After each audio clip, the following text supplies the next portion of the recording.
saying we've got two San Francisco 49ers.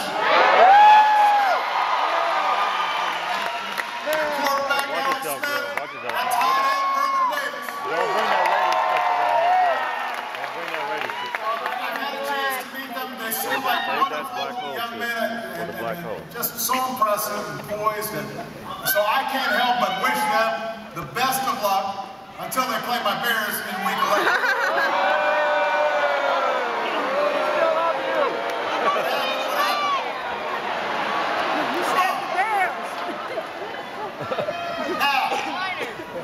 I know that was quite a show.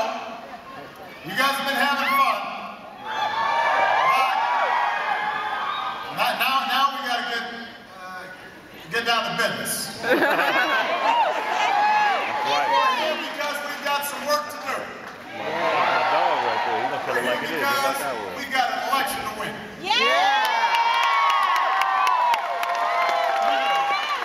We're here because everything we fought for in 2008 is on the line in 2012. And I'm going to need your help to finish what we started. 4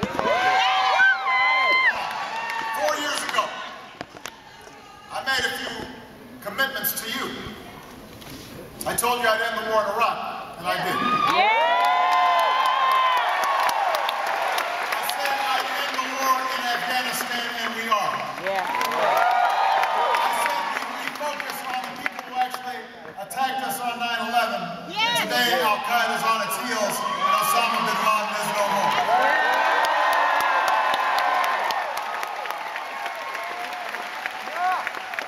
4 years ago, I promised to cut taxes for middle-class families, and we have by $3,600. I promised to cut taxes for small business owners, and we have 18 times.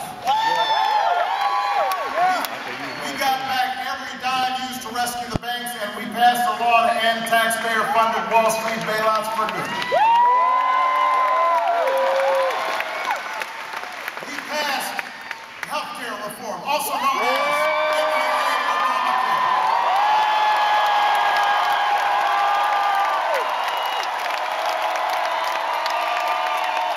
And we did so because I do care. I care for folks with pre-existing conditions who don't get insurance. I care that your insurance companies don't jerk you around. I care that we make sure that being a woman is not considered a pre-existing condition.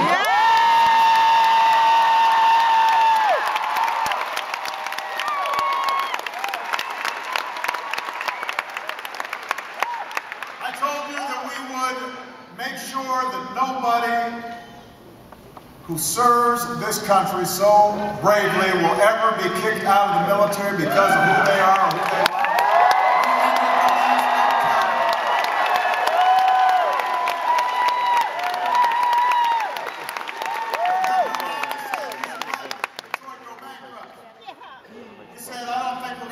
Business advice. We reinvented the dying auto industry that's now back on top of the world.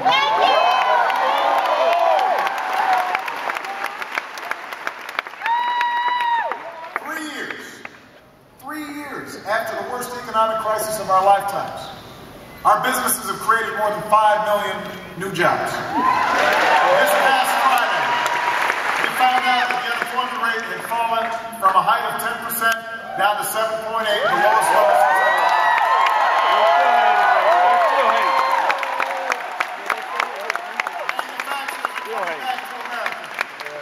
home values are on the rise. We are not there yet. We're not where we need to be yet. There's still too many Americans looking for work, too many families who are having trouble paying the bills, too many homes underwater, too many young people burdened with debt from going to school. But if there's one thing I know, it is this. We have come too far to turn back now. The last thing we can afford in California right now is 40 years of the very same policies that led us into the mess in the first place.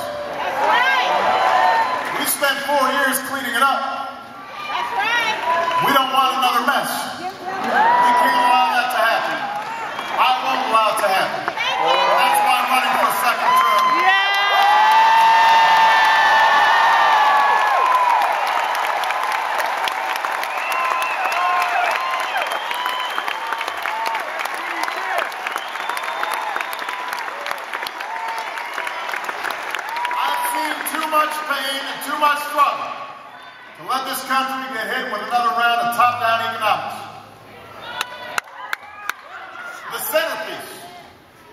opponent, Governor Romney's economic plan is a $5 trillion tax cut skewed towards the wealthy. He's been pitching this plan for a year, almost 2 years now. No, don't move, vote.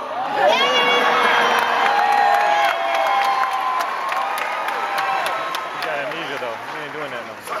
He stood up on stage during one of the primary debates, proudly promised that his tax cuts would include the top 1%. He promised this. But most of the economists who crunched the numbers said Governor Romney's plan would either blow up the deficit or raise taxes on the middle class. It's one or the other. That's how arithmetic works. So a few weeks ago, you can start seeing he's figuring out, well, this isn't maybe selling that well. And then a few nights ago, suddenly a guy pretending to be Mitt Romney stood on a stage and said he's changing his plan. He's just going to pretend it doesn't exist. What $5 trillion tax cut? I don't know anything about a $5 trillion tax cut. Don't pay any attention to that tax cut behind the curtain.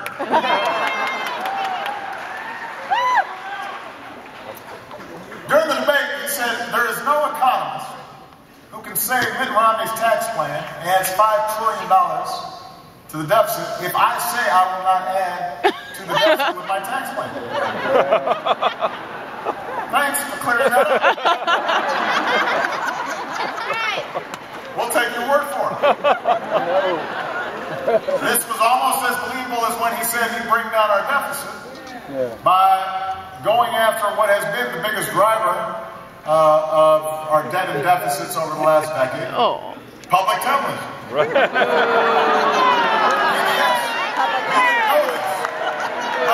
For all you moms and kids out there, you should have confidence that finally somebody is cracking down on Big Bird. Elmo has been seen in a white Suburban. He's driving for the border. Oscar's hiding out in his trash can. We're cracking down on him. Governor Romney's plan is to let Wall Street run wild again, but he's going to bring the hammer down on Sesame Street.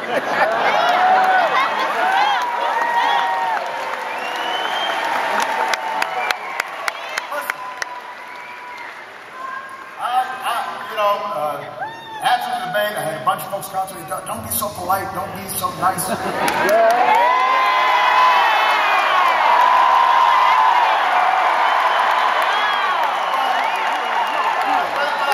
want everybody to understand something. What was being presented wasn't leadership, that's salesmanship. Right.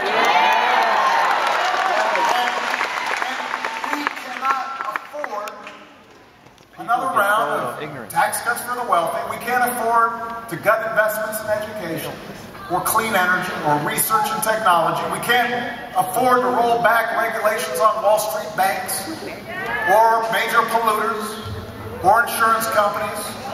That is not a jobs plan. That's not a plan to grow the economy. That's not change we can believe in. That's a relapse. We have been there. We have tried that. We are not going back. We are moving forward. That's why you're here. That's why you're second term as President of the United States.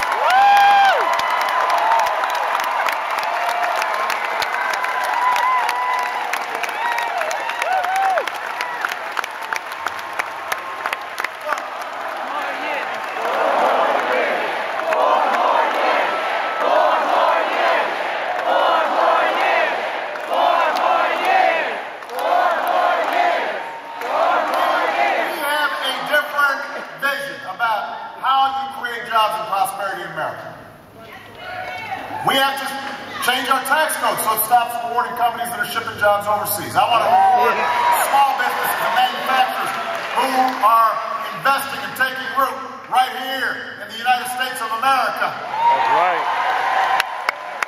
We can create more jobs controlling our own energy.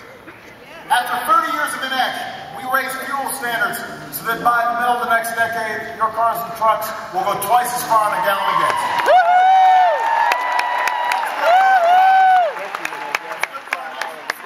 I know. It's good for our environment. And today, the United States of America is less dependent on foreign oil than any time in the last 2 decades.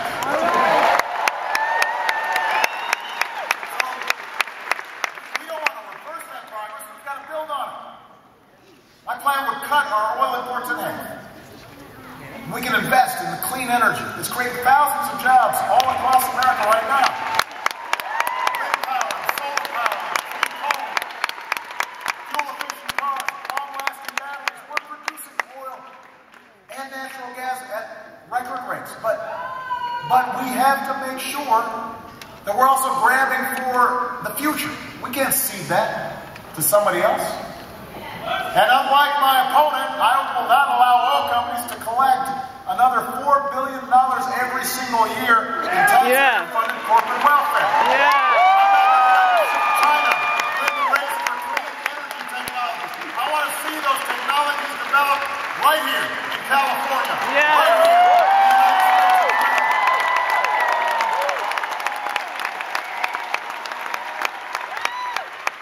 And as I said at the convention, yes, my plan will continue to reduce carbon pollution because climate change is not a hoax. No. Wildfires. They're not a joke. They're a threat to our kids' future. That's what we're fighting for. I believe we've got to have the best education system in the world. That's good for business. Making sure that everybody has the skills they need to compete and to be good citizens. You know, education is the reason I'm standing here today. It's why Michelle was able to do everything she's done in her life. It's true for so many of all the folks here. So now we've got a choice. We can gut education to pay for tax breaks that we don't need. No. Or we can recruit 100,000 new math and science teachers. Focus on early childhood education. Provide job training for 2 million more workers in our community colleges. Help to lower tuition costs for our students going to college. We can meet those goals. That's what we're fighting for. That's what's at stake in the next 29 days. That's why I'm running for the secretary.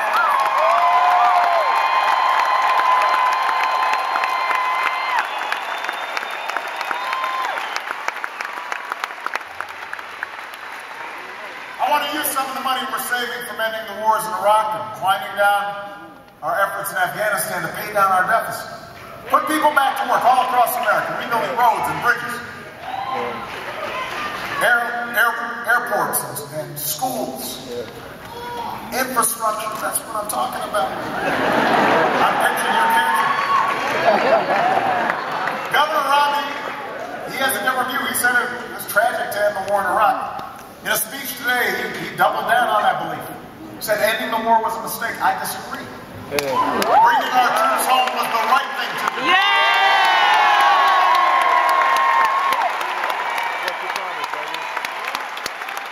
And every brave American who wears the uniform of this country should know that as long as I'm Commander-in-Chief, we will sustain the strongest military the world's ever known. And when our troops take off their uniforms, we will serve them as well as they've served us. Nobody is going to have to fight for a job or a roof over their heads when they come home.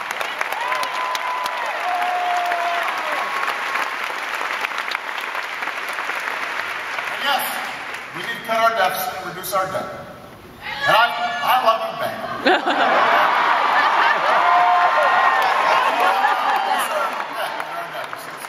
I put forward a $4 trillion plan to get it done over the next 10 years. We've already worked with Democrats and Republicans to cut $1 trillion in spending. I am ready to do more. But we cannot just cut our way to prosperity. We cannot get this done unless we ask the wealthiest households to pay higher taxes on incomes over $250,000.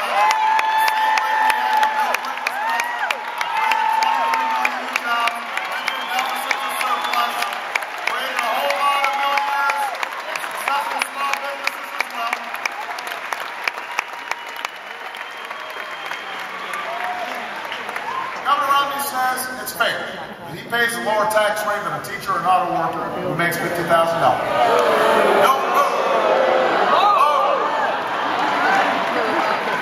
You know what? I refuse to ask middle-class families to give up their deductions for owning a home, for raising their kids, to pay for a tax cut we don't need. I refuse to pay for a tax cut for millionaires and billionaires by asking those students who are here today to pay more for college, or kicking kids off the Head Start, or eliminating health insurance for millions of Americans who are poor, or elderly, or disabled. That is not what has built this country. That is not what we believe. That is not what's going to happen. We are going to go forward, not backwards. That's why I'm running for a second term.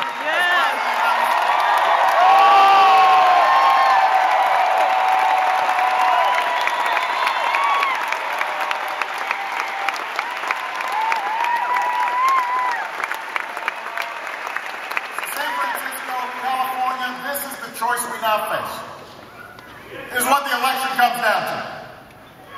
Over and over, we are told by opponents that since government can't do everything, it should do almost nothing. Basic philosophy is you're on your own. If you can't afford health insurance, hope you don't get sick. Companies are releasing pollution that our kids are breathing. Well, that's just the price of progress.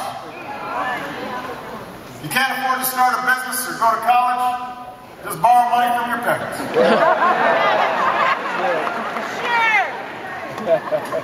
That's not who we are. That's not what this country is about. Here in America, we believe in individual initiative. We believe that, we can't help folks who don't want to try to help themselves. But we also believe in opportunity. We also believe we're all in this together. We also understand that America is not about what can be done for us, it's about what can be done by us. Together as one nation, as one people. That's what you all understood in 2008. That's what change was about. You, all of us, coming together. You're the reason. There's a little girl somewhere here in California who's going to get the care she needs because an insurance company can't impose some sort of lifetime limit on her company. You're the reason a factory worker who lost a job in Toledo or Lordstown, Ohio is back on the line, building some of the best cars in the world. You're the reason that a student right here has helped pay for a college education, or a veteran to go to school on the new GI Bill. A young immigrant who grew up here, went to school here, pledged allegiance to our flag, will no longer be. You're the reason why a soldier who has served us so bravely will not be kicked out of the military because of who they love. You made that happen. You're the reason that soldier can come home to his loved ones and hear those words, welcome home. You made that happen.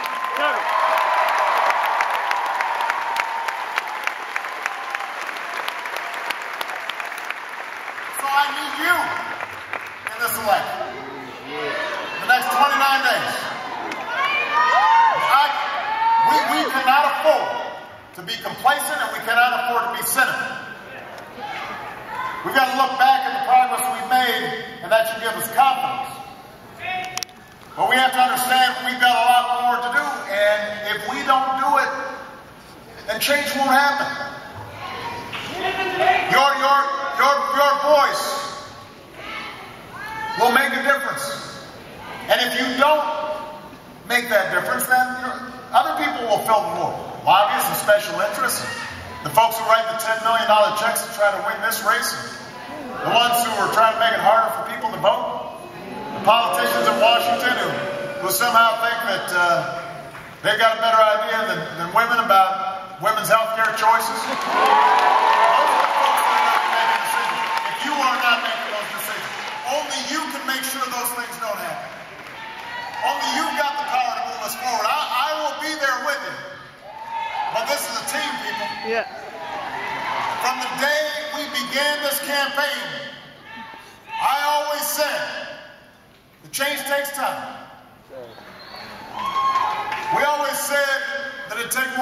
term or even one president. He said it'd take more than one party. And by the way, no, it doesn't just take me. That's not the deal. The deal is it takes all of us. Yeah.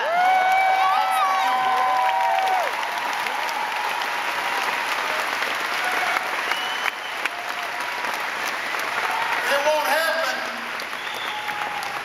if you've got somebody who writes off half the nation even before he takes office. But it also won't happen if half the nation writes off itself by not participating.